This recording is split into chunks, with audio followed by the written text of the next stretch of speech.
Salut tout le monde et bienvenue pour une nouvelle vidéo sur Who Got Next.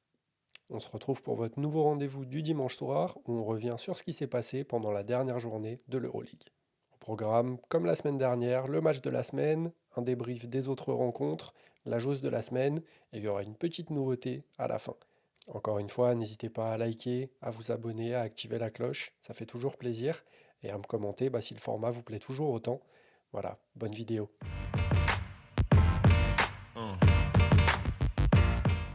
Pas beaucoup d'actualités cette semaine. La première, elle date de mardi et c'est l'annonce de Maria Condé sur son Instagram d'une rupture du tendon d'Achille.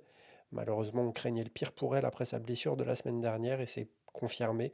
Elle a été opérée avec succès. Donc on attend évidemment qu'elle revienne sur les parquets le plus vite possible. On sait que c'est une blessure qui est très compliquée pour tout le monde, mais en particulier pour les basketteurs. C'est très difficile de se remettre dans le rythme après une blessure comme ça. Il y a beaucoup d'athlètes qui n'y arrivent pas, qui n'arrivent jamais à retrouver assez de sensations pour retrouver leur niveau. Donc on lui souhaite évidemment qu'elle revienne à son meilleur niveau le plus rapidement possible et un bon rétablissement. La seconde news de la semaine sur une meilleure note, c'est le retour de blessures. Petit à petit, on va, on va calmer un peu les ardeurs de certains fans, de Marine Johannes et de Raquel Carrera. Les deux ont retrouvé un petit peu des sensations avec le ballon. On a vu des premières photos de Raquel Carrera en fin de semaine dernière sur les parquets avec Valence, où elle reprend petit à petit des shoots et on la revoit sur les terrains. Donc c'est de bon augure pour la fin de la saison pour Valence. Bien sûr, le processus est encore long. Il va falloir du temps avant de la revoir sur de l'opposition, mais ça fait plaisir de revoir une telle joueuse retrouver un petit peu des sensations avec le ballon et pouvoir re-shooter tranquillement. Et de l'autre côté, Marine Johannes qui reprend petit à petit après une longue convalescence de plus de 2 mois. Là, on va arriver sur la fin prévue de sa blessure. Et donc on voit de plus en plus de vidéos, que ce soit en salle de muscu, que ce soit sur les terrains, où on la voit prendre un petit peu des tirs, pousser un petit peu à la salle. Donc très bonne chose et très bonne nouvelle pour Mersin, qui manque encore cruellement de création. Ça va vraiment faire du bien à l'effectif et équilibrer un petit peu le tout. La dernière actualité de la semaine, elle ne vient pas d'Europe, mais des États-Unis, et c'est le lancement, ce week-end, de la Ligue de 3-3 créée par Brianna Stewart et Nafisa Collier Unrivaled, où on voit donc les meilleures joueuses de la planète s'affronter dans un format très offensif. Vous pouvez regarder les matchs sur YouTube gratuitement. Donc vraiment très bonne initiative de leur part d'avoir rendu ça accessible au public, même à l'international.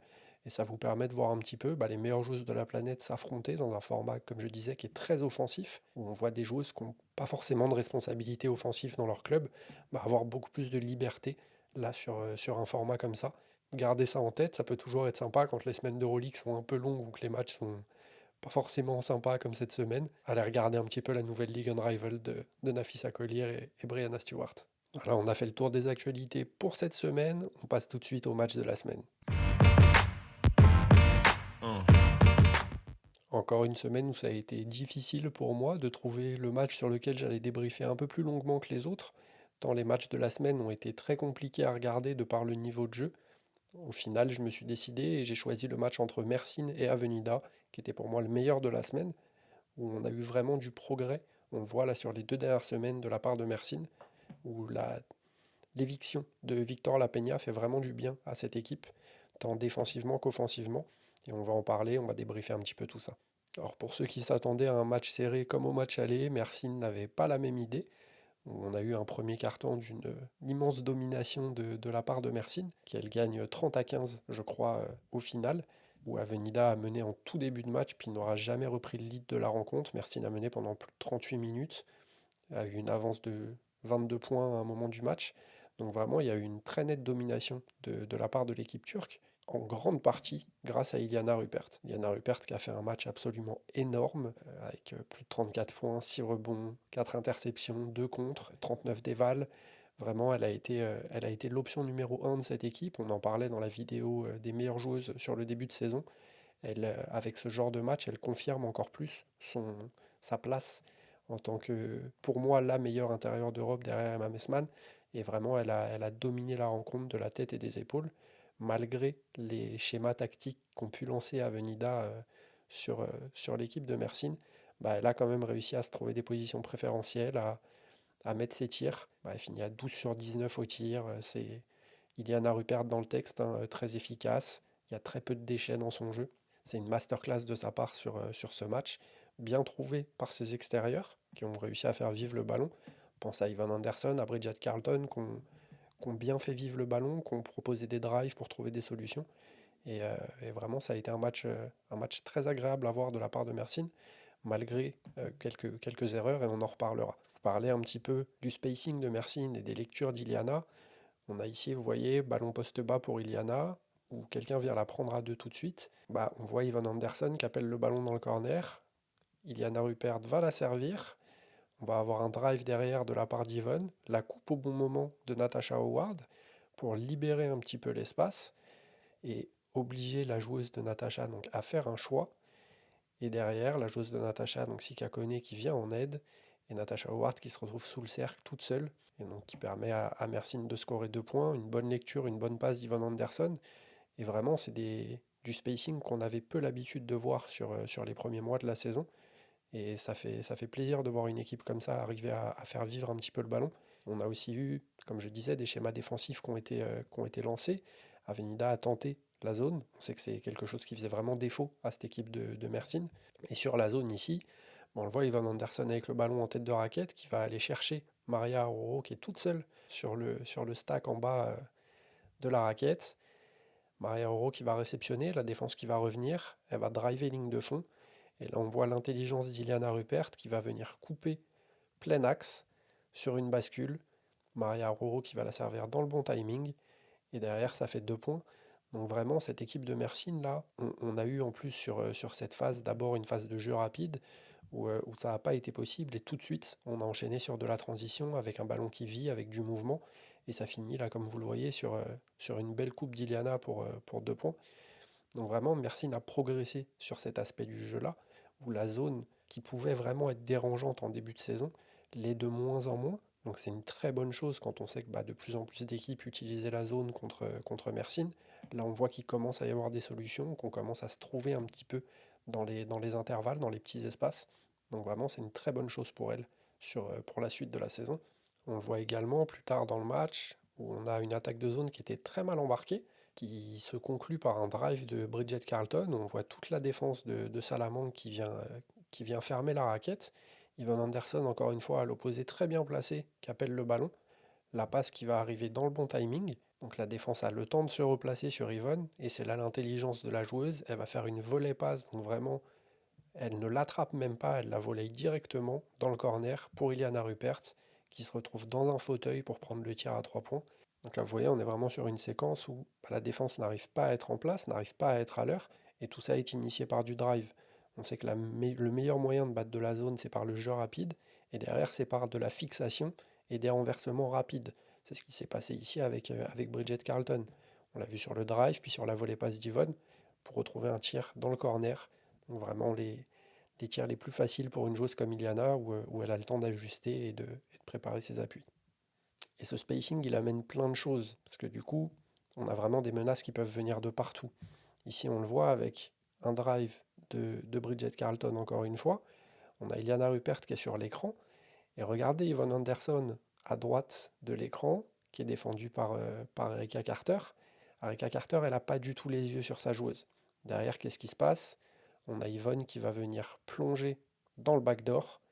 Erika Carter qui est totalement perdue. Et le reste de la défense qui est aux abonnés absents, qui va se finir donc par un petit lay-up tranquille pour Yvonne. Et si vous regardez donc sur la première image, on a vraiment toute la défense qui est focalisée par le ballon. On est sur une zone avec Mariela Fasoula qui est venue défendre un peu plus haut sur le pic pour empêcher le mi-distance. Et derrière, ça ne se parle pas. Donc on se retrouve vraiment avec des joueuses qui sont perdues. Et ça permet d'avoir 2 points faciles pour Mersin. Et tout ça, c'est amené par le spacing. Grâce notamment à Maria Oro qui est vraiment dans le corner à l'opposé. Marine Fotoux qui gravite derrière Imelda Rupert. Et donc ça écarte totalement la défense. Et à contrario, côté Salamanque, on a vraiment un problème de spacing. Là, on le voit sur un ballon poste bas pour Mariela Fasoula, qui finit par 2 points. Hein. C'est pas forcément le problème. Mais regardez le spacing des joueuses. On a 4 joueuses sur le même quart de terrain. Et derrière, on en a une autre qui est dans la raquette, mal défendue par Maria Aroro, mais qui est vraiment collée à Mariela Fasoula. Donc ça pose forcément des problèmes après quand on veut mettre du jeu en place. C'est difficile pour une équipe de trouver des solutions, de trouver des lignes de drive si tout le monde est dans le même quart de terrain et très proche. Et offensivement, le spacing de Mersin fait faire des erreurs à cette défense de Salamanque. On le voit ici. On a encore une fois Bridget Carlton qui part au drive. Et toute la défense, si vous regardez, est dans la raquette, obnubilée par le ballon, ce qui laisse trois, quatre joueuses toutes seules. Donc vraiment avec des lignes de passe ouvertes. Bridget Carlton va alors trouver Iliana Rupert, qui est encore une fois toute seule dans un fauteuil pour prendre son tir, qui finit par 3 points marqués, hein. C'est Iliana Rupert, il y a très peu de déchets, surtout de loin sur cette saison. Donc vraiment, c'est des erreurs qui peuvent être évitées. Il faut arrêter pour des équipes comme ça qui sont à la bataille d'être obnubilées par le ballon. Il y a certaines règles au basket où les coachs nous le répètent pendant des années et des années en tant que jeunes, où on ne vient pas aider côté ballon, on a toujours un œil sur son joueur, parce que bah voilà, ça provoque des situations comme ça si on ne le fait pas. Et là, à ce niveau-là, contre une équipe aussi forte, aussi talentueuse que Mersin, bah ça se paye cash. Et malgré tout, il y a eu des vrais problèmes pour cette équipe de Mersin défensivement, où il y a eu de gros oublis, des incohérences, il y a de la communication qui est vraiment à travailler. On sent que c'est une équipe qui a encore beaucoup de chemin à faire pour arriver à son meilleur niveau. Et on l'a vu dès le début du match, avec ici un pick and roll avec Natasha Howard qui défend sur la poseuse d'écran. On le voit derrière, sur le drive, ça switch. Donc on a Natasha qui vient prendre la joueuse qui a le ballon. Bridget Carlton qui est totalement en retard. Iliana Rupert qui est dans une aide où bah, elle doit faire un choix entre laisser sa joueuse et vraiment aller dans la raquette ou rester là où elle est. Au final, après une feinte de passe, bah, les deux joueuses, Iliana Rupert et Bridget Carlton, sont prises dans la feinte. Natasha Howard est en retard. On s'attend à un tir. Au final, on vient servir Sika Kone dessous et ça fait 2 points. Ici, c'est juste un manque de communication. Il faut vraiment parler sur le pic. Si on est en retard, changer complètement. Mais là, on est dans une situation où bah, on ne sait pas trop ce qu'on fait. Est-ce qu'on change, est-ce qu'on garde, des choses restent vraiment en couverture sur du drop. C'est à la joueuse qui défend la porteuse de ballon de bah, se battre pour passer au-dessus si c'est la consigne. Et derrière, il faut que les rotations elles soient à l'heure si elle est en retard. Et malheureusement, ici, ça n'a pas été le cas pour Mersin. Et on en parlait tout à l'heure concernant la défense d'Avenida, où elles ont été prises sur des backdoors grâce au spacing de Mersin. Ça a été aussi le cas de l'autre côté. On a Mariela Fasoula qui s'est régalée sur une action où Ilana Rupert a eu quelques oublis défensifs en début de match, il faut quand même le souligner. Elle a fait un match énorme, mais il y a quelques oublis défensifs. On a ici donc Laura Ril qui est toute seule sur son quart de terrain. On vient surcharger l'autre côté avec Mariela Fasoula en poseuse d'écran sur la remontée. Et derrière, Iliana Rupert qui anticipe avec, encore une fois, un retard sur la joueuse qui prend l'écran. Et derrière, Mariela Fasoula qui peut plonger dans le dos. Très bon service de Laura Ril. Et on finit sur un layback avec 2 points. Encore une fois, il y a plein de petites choses à corriger pour Mersin. On l'a revu, encore une fois, cette situation. Donc, avec Iana Martin cette fois en deuxième mi-temps, où ici Marine Fotoux triche un peu. On la voit défendre là-haut sur Iana Martin sur la remontée, avec Laura Ril qui a le ballon. Iana est assez intelligente, elle voit que Harika Carter va prendre sûrement un écran pour remonter de la part de Sika Kone. C'est ce qui se passe, elle plonge dans le dos, très bon service encore une fois de Laura Ril, et derrière elle va aller finir sur Iliana Rupert avec la faute. Et on voit ici toute l'intelligence sur cette action de Iana Martin, où elle voit qu'elle est fermée sur la remontée.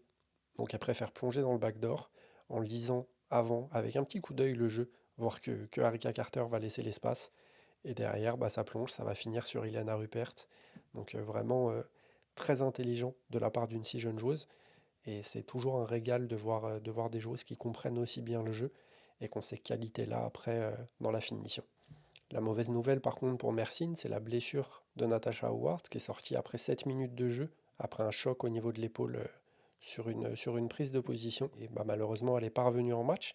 On a eu quelques nouvelles où, d'après ce que Natasha a dit, c'est pas très grave, donc on devrait la revoir assez vite sur les terrains. Ça ne nécessite pas de l'éloigner trop longtemps des parquets. Malgré tout, il faut quand même se préparer. C'est un coup d'arrêt là pour cette équipe, la blessure de Natasha Howard. Trouver des automatismes, c'est bien. Avec les joueuses au complet, c'est mieux. On en parlait tout à l'heure dans les actualités, où Marine Johannes va revenir petit à petit à la compétition. Donc ça reste voilà, un des points noirs pour Mersin sur ce match. Derrière, côté Avenida, encore les mêmes problèmes, hein, des vrais soucis au niveau de la création. On voit que le jeu tourne autour d'Iana Martin et de Laura Ril pour créer un petit peu pour les autres. Et c'est vrai que ça pose problème forcément, mais elles sont un petit peu seules pour créer. Et ça se ressent forcément contre des équipes aussi fortes que Mersin. Derrière, c'est surtout défensivement, où il y a un vrai problème de communication, de rotation, comme on disait la semaine dernière sur certaines séquences avec Valence. Là, on a retrouvé un petit peu la même chose, où on ne sait pas trop ce qu'on fait. Est-ce qu'on change, est-ce qu'on garde, est-ce que je vais être à l'heure ou pas. Ça a tenté un petit peu la zone. Malheureusement, ça a ralenti Mersin un petit peu. On voit 30 points marqués sur le premier quart-temps. Derrière, ça s'est calmé. On était entre 15 et 20 points pour le reste du match. Mais ça les a seulement ralentis. Ça n'a pas permis de stopper vraiment. Parce que le repli n'était pas forcément à l'heure. Mersin a quand même pu jouer énormément de jeux rapides. Et derrière, ça se paye cash forcément. Après, on a eu de très bonnes choses. On voit que Bridget Carlton trouve un petit peu le rythme. Elle finit à 7 points, donc un petit peu en galère avec son tir. Elle est à 2 sur 7 au tir, mais 10 rebonds, 5 passes, donc vraiment active. On voit qu'elle est pas venue juste en vacances et en se persuadant que l'Euroleague était gagnée. Elle fait les efforts. Yvonne Anderson toujours, qui est un peu la maître à jouer de cette équipe. Et Marine Fotoux, encore une fois, où ça se voit pas forcément dans les stats, mais qui est très précieuse, surtout sur l'attaque de zone. Elle a très bonne lecture au niveau de ses renversements. C'est vraiment une joueuse extrêmement intelligente. Donc elle fait vraiment du bien à cette équipe de Mersin, surtout sur des attaques de zone. Après, on le sait, défensivement, c'est pas la meilleure joueuse de cette équipe, mais elle fait quand même des efforts. On voit que on l'a vu sur le backdoor d'Iana Martin, où elle triche un petit peu, on sait pas trop. Elle a souvent été en retard après des pics. Donc voilà, faut corriger ces petits défauts et le reste de saison s'annonce très bon pour Mersin. Voilà, on a fait le tour pour l'affiche de cette 10e journée. On passe tout de suite aux autres rencontres de la semaine. Pour les autres rencontres de la semaine, ça a été extrêmement compliqué en ce qui concerne le niveau de jeu. Et on commence avec sûrement le deuxième meilleur match derrière ce Mersin-Salamanque. C'est le match qui opposait le Zabini Berno à Schio, donc qui a eu lieu mardi. Et on a eu un match contrôlé de la part de Schio, qui manque quand même de cette mentalité un peu de tueur, capable de fermer le match complètement et de vraiment mettre un gros éclat pour se mettre à l'abri. Là, on les a vus quasiment tout le match tourner aux alentours des 10 points d'écart. Et on se fait toujours peur avec si peu de marge. On n'est jamais à l'abri d'un retour de l'équipe adverse. Ça a été néanmoins donc contrôlé en grande partie grâce au trio Dorca, Janelle et Dojkic, où vraiment elles ont fait le boulot. Dorca qui, encore une fois, était dans le 5, qui a joué 30 minutes. On voit les minutes de Olby Sandré diminuer au fur et à mesure de la saison et qui a encore répondu présent avec un gros match, donc 15 points, 13 rebonds, 20 dévals. Pas de passe décisive cette fois. On la connaît très distributrice et là, ça n'a pas été le cas pour ce match-là. Malgré tout, elle libère quand même énormément d'espace, de par sa taille, de par sa qualité poste-bas. Ça vient tout de suite fermer quand elle a le ballon. Et derrière, ça libère pour des passes, des extra-passes. C'est en grande partie ce dont a profité Ivana Dojkic, qui finit à 5 sur 12 au tir avec 16 points. Donc vraiment, elle a été très importante dans cette victoire. 7 passes d'ess également, donc à pas négliger. C'est elle qui a pris un peu ce rôle de créatrice dans l'équipe, accompagnée par Janelle Salin, qui fait un match très complet, encore en grande difficulté avec son tir là. Elle a une petite période de moins bien au niveau de son tir à 3 points. Elle finit le match à 1 sur 7. Mais malgré tout, il y a 17 points, il y a 7 rebonds, il y a 5 passes, il y a plusieurs interceptions pour 19 dévals.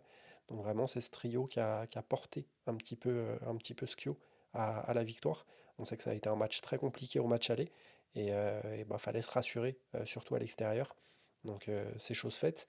Derrière, Berno a plutôt bien joué. On a vu quelques relations à Elo, donc poste haut, poste bas, sur certaines séquences. Enfin, encore une fois, un trio ici qui a été important pour l'équipe. Donc avec Kamzova, avec Kostovic et avec Kunan. Les trois ont scoré beaucoup pour l'équipe. Malheureusement, ça reste assez faible, on le sait, c'est une équipe qui est vraiment en dessous. Au final, il n'y a que 11 points, 82-71. Mais il y en aurait 20, ça ne serait pas un scandale. On ne les a jamais vraiment sentis capables de venir embêter cette équipe de Skio. Et ça se voit sur le score final. Et le deuxième match dont on va parler était censé être l'affiche de cette 10e journée, le choc entre le Fenerbahçe et Prague. Donc on sait que Prague a perdu Maria Condé la semaine dernière, qu'elle ne jouait pas cette semaine. Il y a Teja Oblak qui va revenir petit à petit, mais qui ne jouait pas non plus pour ce match-là. Et ça s'est terminé par une victoire du Fenerbahçe dans un match très très compliqué à regarder. Les deux équipes ont eu vraiment du mal. Il y a eu une adresse catastrophique des deux côtés. Je crois que le Fener est à 12% à 3 points et Prague doit être à 17, à 21% sur le match. Une adresse de loin assez compliquée. Des joueuses qui n'ont pas forcément répondu présent.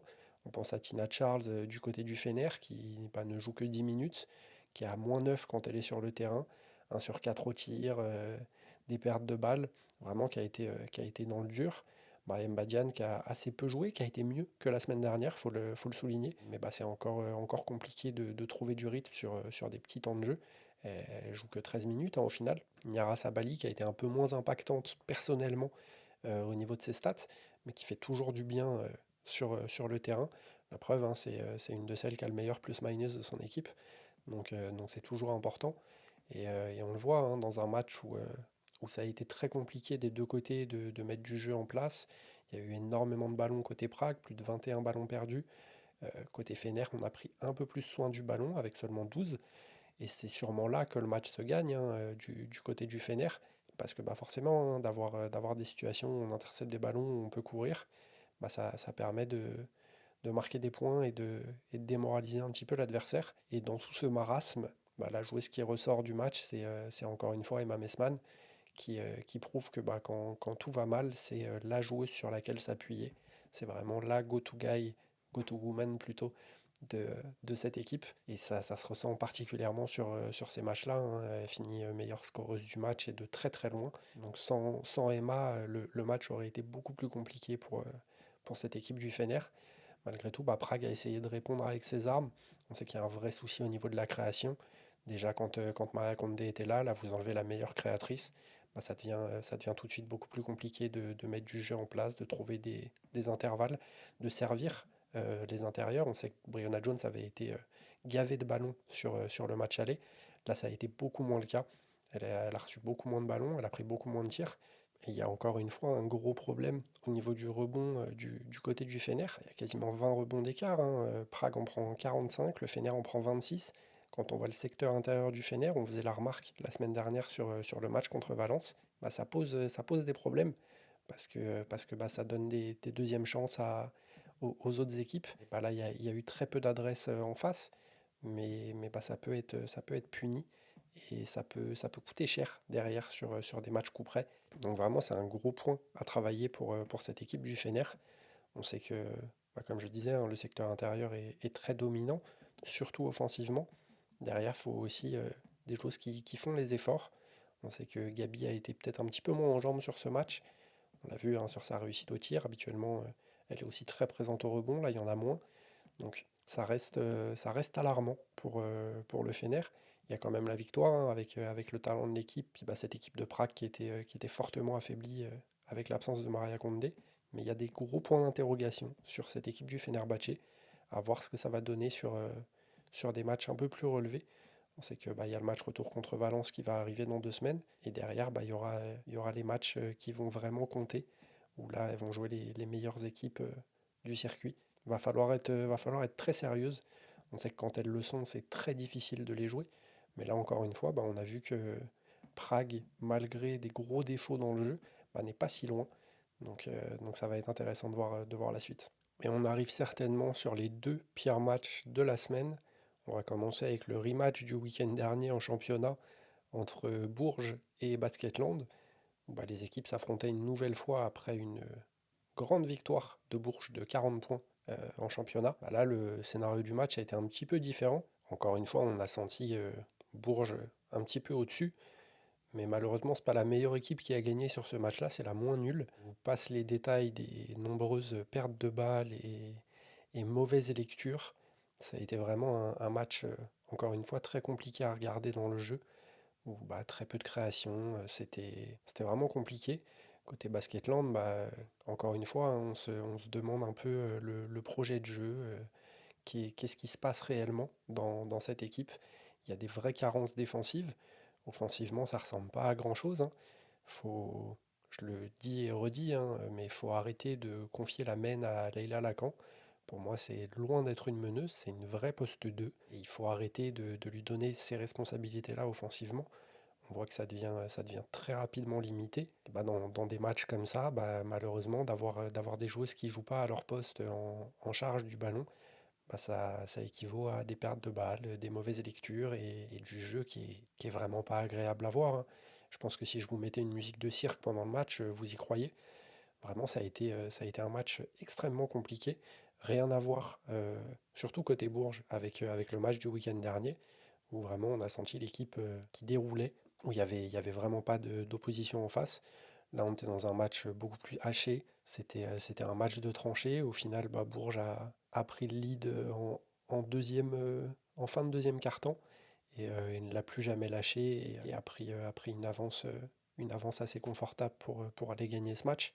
Malgré tout, pour Bourges, on a vu là sur ce dernier match, on l'a vu aussi en championnat, la maladie d'Anna Maria Philippe a fait énormément de bien à l'équipe. On a pu voir d'autres 5, avec bah, notamment Artemis Panou qui a joué un petit peu en poste 5, quand Kariata Diaby était sur le banc. On a vu des rentrées de Mathilde Sell, qui a, malgré son jeune âge, hein, qui a réussi à proposer bah, du combat, de l'envie. Donc vraiment des bonnes minutes. On aurait aimé voir un petit peu Alicia Tournebis sur ce genre de match, où bah, on sait que l'opposition est moins forte que contre d'autres équipes, mais vraiment d'avoir un petit peu ces changements de 5 avec Spanou en 5 et Okonkwo en 4, avec Guapo et Pouille par exemple dans les ailes, bah, ça a permis de changer un petit peu, de varier un petit peu, puis d'avoir aussi offensivement un peu plus de rythme. On sait que bah, Anna Maria Philippe, elle apporte de la taille, mais c'est pas la plus véloce. Donc bah, quand il faut courir, ça devient vite tendu. Voilà, son absence a permis de voir un petit peu d'autres rotations. Et ça fait du bien aussi à cette équipe de Bourges. On sait qu'il manque encore Alix Duchet, donc il y a un vrai problème à la main. Quand Pauline Astier n'est pas sur le terrain, bah, la balle revient à Morgan Green. Et malheureusement, à part faire des crosses et des step back cette saison, elle fait pas grand-chose. Donc ça devient vite compliqué. On a eu Emi Okonkwo qui a été en galère avec son tir et qui du coup a pas apporté grand-chose, hein. On sait que c'est une joueuse assez unidimensionnelle, elle est là pour mettre des points et c'est tout. Donc bah, tout de suite ça pose problème et ça handicape fortement le collectif de Bourges et bah, en particulier dans ses lectures, hein. On parlait d'Emi Okonkwo qui a du mal là-dessus. C'est pas la seule, hein. Tima Pouille qui est utilisée en tant que magneuse de ballon et pour se créer ses tirs elle-même. Donc elle est capable de le faire, hein. Le souci, c'est que quand elle part dans un drive, bah, ça finit soit en tir, soit en perte de balle. Et malheureusement, bah, c'est souvent des tirs très compliqués. Donc elle a le talent pour en mettre certains. C'est ce qui s'est passé là sur les matchs des dernières semaines, où bah, là, elle finit meilleure marqueuse de la rencontre avec 17 points à 7 sur 12 au tir, mais où il faudrait plus pour Bourges, l'utiliser sur de la coupe, sur du catch and shoot, ou sur des remontées d'écran où bah, sa joueuse est en retard, et donc elle va pouvoir avoir un petit temps d'avance pour aller driver. C'est qu'elle est très bonne finisseuse, donc c'est vraiment sur ces qualités-là qu'il faut s'appuyer et arrêter de penser qu'elle peut faire toutes les différences toute seule. Ça, malheureusement, c'est aussi au coaching staff de trouver un petit peu les solutions pour mettre les joueuses dans les meilleures conditions. Et bah, pour l'instant, c'est pas le cas. On a vu Karieta Diaby qui a été un petit peu en galère sur certaines séquences, qui a eu vraiment du mal avec son tir. Pareil, Pauline Astier qui a eu beaucoup de déchets près du cercle sur des lay-ups, qui s'est fait contrer plusieurs fois. Malgré tout, un impact sur le match, hein. Elle finit à 7 passes DS, 6 rebonds. Donc ce qu'elle n'arrive pas à faire. Et ça, c'est vraiment des choses que j'aime beaucoup chez certaines joueuses, où bah, quand c'est compliqué au niveau du tir, bah, aller faire les efforts ailleurs, aller se battre pour des rebonds, aller créer du jeu pour les autres. Et c'est ce qu'a fait Pauline Astier sur ce match. Malheureusement, bah, ça reste compliqué, le jeu offensif de Bourges. Défensivement aussi, hein, il y a eu des gros oublis, mais je pense particulièrement au talent offensif. Quand on voit les joueuses dans cet effectif, bah ça peut poser problème pour la suite. Malgré tout, il y a eu une très belle opération de fête, hein, la victoire sur Basketland, qui est un rival direct pour une qualification en play-in. Ça permet de se mettre un petit peu à l'abri. On pense qu'elles vont passer au prochain tour, mais ça va tout de suite être beaucoup plus difficile contre des équipes bien plus en place. Et pour le dernier match de la semaine, on va passer très vite dessus. Je vous assure que j'ai déjà assez souffert en le regardant. On est donc sur le match entre Venise et Saragosse, qui s'est fini avec un magnifique score final de 39 à 44. J'ai tweeté pendant le match en disant que ça allait se finir en 31-29, j'étais pas si loin. Vraiment, on est sur sûrement le pire match de la saison. Moi, je vous cache pas, hein, j'en ai vu des mauvais matchs, même en amateur. Et je pense que à ce point-là, c'était vraiment un autre niveau. On finit sur un match donc avec un pourcentage au tir de 27% à 32 sur 117 en cumulé et des pertes de balles cumulées à 45 sur le match. Oui, 45 pertes de balles sur le match. Vraiment, c'était une parodie de basket. Ça ne ressemblait absolument à rien. Je vais même pas essayer d'analyser quoi que ce soit pour ce match-là. On va très vite passer parce qu'il n'y a pas grand-chose à dire, hein. On est sur deux des équipes les plus faibles de cette Euroleague. Saragosse qui montre encore une fois que bah ça propose rien, c'est pas beau. Bah ça va être, elles vont très certainement se qualifier, mais à quel prix? Elles arrivent à faire déjouer des équipes, hein, mais pas derrière quand tu proposes rien de ton côté du terrain, bah c'est très compliqué. Et Venise, bah, qui a jamais réussi à mettre son jeu en place. Vraiment, on aurait dit un dessin animé, le match où c'était à 3000 à l'heure, c'était perte de balle, sur panier raté, sur panier raté. Moi, j'étais très content quand le buzzer final a retenti pour être libéré de cette purge. Et maintenant qu'on a fait le tour des matchs de cette 10e journée de l'Euroleague, on passe tout de suite à la joueuse de la semaine. Et pas de surprise pour la joueuse de la semaine. On a parlé donc des belles performances de Dorca ou Janelle Salin, mais c'est bien Iliana Rupert avec son festival contre Salamanque. Avec l'absence de Natasha Howard, elle a eu beaucoup plus de minutes et beaucoup plus de ballons, et elle a répondu présent malgré les prises à deux. Elle finit donc à 34 points, 6 rebonds, 4 interceptions, 2 blocs, 39 dévals en 38 minutes, avec des pourcentages de folie. Elle finit à 12 sur 17 au tir, dont 4 sur 8 à 3 points. Donc plus de 80, quasiment 90% de réussite à 2 points et 50% à 3 points, 6 sur 7 au lancer franc. Vraiment, Iliana qui conforte son statut d'une des meilleures joueuses sur le circuit en Europe et qui nous prouve une fois encore que bah, quand on lui donne du ballon et des responsabilités, bah, elle est capable de répondre présente, même contre des équipes avec des secteurs intérieurs très forts. Parce qu'en face, il ne faut pas oublier qu'il y avait Laura Haril et Mariella Fasoula, en plus de Sika Kone. Donc vraiment une très belle performance de sa part. Et si Jean-Aimé Toupane nous entend, bah à un moment donné, il faudra peut-être lui filer les clés de l'attaque de cette équipe de France. Parce que bah, on le voit encore une fois, hein, quand elle a des ballons, bah, elle est indéfendable. Et avant de se quitter, on m'a suggéré dans les commentaires de la vidéo de la semaine dernière de faire un petit point sur les matchs à venir pour la prochaine journée d'Euroleague et de voir un petit peu les affiches qui valent le coup d'être regardées pour les gens qui n'auraient pas le temps de tout voir. Et donc c'est ce qu'on va faire dans Up Next. Et comme chaque semaine depuis le retrait de Polkovic de l'Euroleague, une équipe du groupe F ne jouera pas, et cette semaine ce sera Prague qui va pouvoir profiter d'une semaine de repos après les blessures de Maria Condé, le retour de Teyao Black. Ça va leur faire du bien d'avoir une petite pause dans leur calendrier. Et on va voir tout de suite donc, tous les matchs de cette semaine, avec donc, tous les matchs qui auront lieu mercredi 22. On commencera avec à 17h Fener contre Venise, donc un match qui devrait être assez simple pour le Fener. Derrière, on enchaînera avec Basketland contre Berno, un match qui va être capital pour Basketland, en espérant donc une victoire du club français si elles veulent rester dans la course à la qualification pour le play-in. Donc ça sera à 19h30. Derrière, à 20h, on aura deux matchs. Donc le premier entre Skio et Mersin, donc sûrement les deux meilleures équipes du groupe E qui s'affrontent. On sait que Skio a pris une déroute au match aller.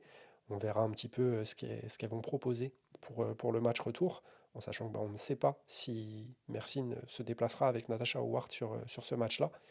Derrière, on aura Saragosse contre Valence. Valence aura à cœur de se reprendre. Elles ont eu une semaine de repos là sur cette journée d'Euroleague. Ce sera un match pareil qui va être important d'aller gagner. Et derrière, à 20h30, Avenida contre les Tango Bourges. Donc Avenida qui avait perdu au match aller et qui va devoir encore une fois, un peu comme Basketland, hein, c'est un peu do or die pour ces équipes-là. Il va falloir impérativement gagner. On sait que les places qualificatives deviennent de plus en plus chères là, sur la fin de saison. Et donc ces matchs-là vont être très importants. Si les tangos jouent comme les deux derniers matchs, là, donc le match en Euroleague et le match en Coupe de France, ça devrait être prenable pour Salamanque. Mais on n'est jamais à l'abri avec cette équipe de Bourges d'un sursaut d'orgueil et d'un match très, très abouti. Donc on va voir un petit peu. Pour moi, l'affiche et le match à suivre un petit peu cette semaine, outre les deux matchs importants entre Basketland et Berno et Salamanque et Bourges, ce sera surtout le match entre Skio et Mersin, voir un petit peu ce que Skio pourra proposer face à cette équipe de Mersin, voir un petit peu si Dorca va avoir toujours autant de minutes même face à Iliana Rupert. Mais si je vous conseille un match, ce serait avant tout celui-ci. On a fait le tour des matchs pour la semaine prochaine. N'hésitez pas à me dire en commentaire quels sont vos pronostics, si vous voyez des équipes surdominer et s'imposer assez facilement, et si vous avez un match qui vous intéresse un peu plus qu'un autre. Voilà, c'est tout pour cette semaine. Merci à tout le monde d'avoir regardé la vidéo jusqu'au bout. N'hésitez pas à liker, à vous abonner, à activer la cloche. Je peux vous le redire à chaque vidéo, mais on ne sait jamais, pour ceux qui ne l'ont pas encore fait, à me dire en commentaire si le format vous plaît toujours, si vous avez des petites suggestions à faire pour l'améliorer. Ça fait toujours plaisir, comme vous voyez. Je suis prêt à modifier certaines choses sur le contenu. Donc n'hésitez pas à me dire si vous avez quelques idées. Voilà, on se retrouve la semaine prochaine. Passez une bonne semaine basket. On a quelques affiches assez sympas qui s'annoncent. Si vous ne savez pas quoi faire sur les autres jours, comme je vous l'ai dit dans les news, regardez Unrivaled et peace out.